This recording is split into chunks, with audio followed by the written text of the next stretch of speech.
So good morning children. Again we are here with our DPSP and explanation. I hope all of you are fine and you need to be very particular about this chapter because you are learning how your country is governed. So let's revise quickly. What were directive principles? They were rules provided by the constitution, principles provided by the constitution to the government so that governance can be done easily. Here I would like to tell you one very important thing. Did you pay attention on the spelling of principle over here? DPSP, when we talk about, I gave you full form also of this abbreviation in the last recap form just because of this reason only. It looks very bad, children, when children are writing, or anybody for that matter, writing directive principles and they are writing the other spelling of principle. So I'll give you I would say, a solution for that. And theory of association works very beautifully, children, when we have to remember something. So just associate that we don't have to write Promini ma'am over here. So when Promini ma'am you will remember, then you will not write PAL, you will write PLE. Okay.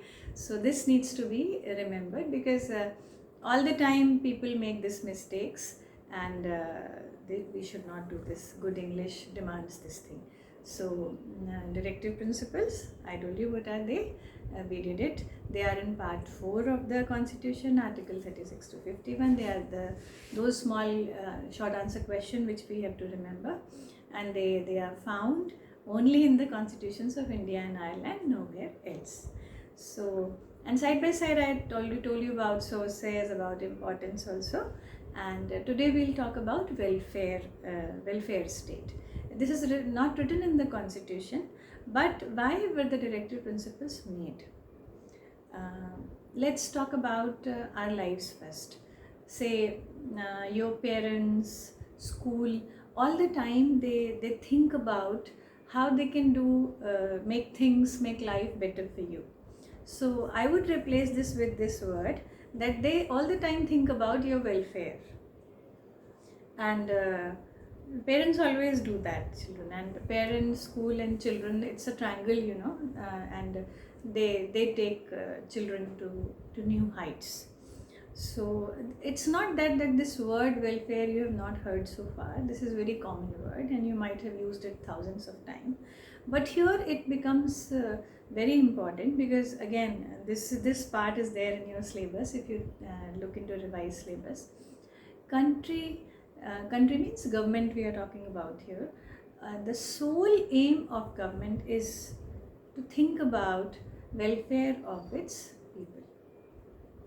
So when this word becomes that important, then obviously we have to look into it. So one usage I told you, that parent, school, they think about your welfare, but I would request you, when in the evening you will be reading this paragraph again, I hope you all are reading the taught portion in the evening also. That's very important, children.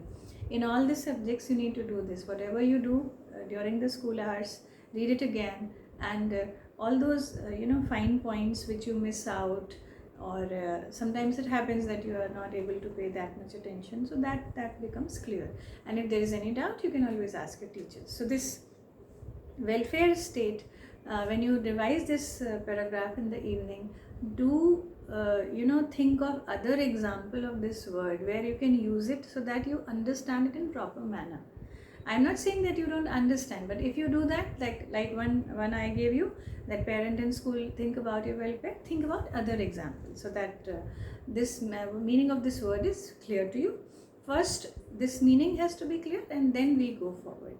So, welfare state is that which thinks about doing good for its people and taking care of them in all manner. Now these domains when we talk about, then there are 3. Right from the first chapter of the constitution, children, we are talking about them: social, political and economical. So in 3 areas, people or the citizens of India or any country for that matter, they need to be catered to or looked into, or they need to we need to do development. We need to make sure that development is taking place in these 3 domains. So politically, in a way, your country is very stable, Why political justice has been done, I mean to say, if I sum up in one sentence, because Constitution has provided for universal adult franchise that gives right to vote, which is our political right, to everybody. So that way it is secure. How we use this right, it is onus is on us. I repeat, government constitution has given this to us. How we use it, that depends on us. So now pick up your book. I'll be reading some lines, and you need to see that you underline, and underlining with pencil only. We don't spoil the book. So we are on page number 139, and you will underline. What is a welfare state? What is the meaning? So let's underline. A welfare state is a state which seeks to ensure the maximum happiness of maximum number of people living within its territory. I think now you will be able to relate what I told you in last two periods. I am talking about this, that this is an aspiration, an idea. This situation we will never reach. This utopian thought, that everybody is happy all over the country.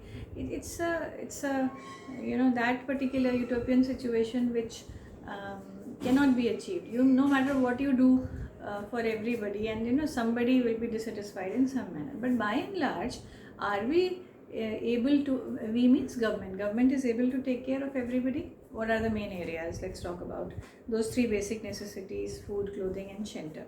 Then health. Very important thing. Are we taking care of health? So in the coming pages, we'll do a brief run through, like Ayushman Yojana, you all have heard, which has been recently launched.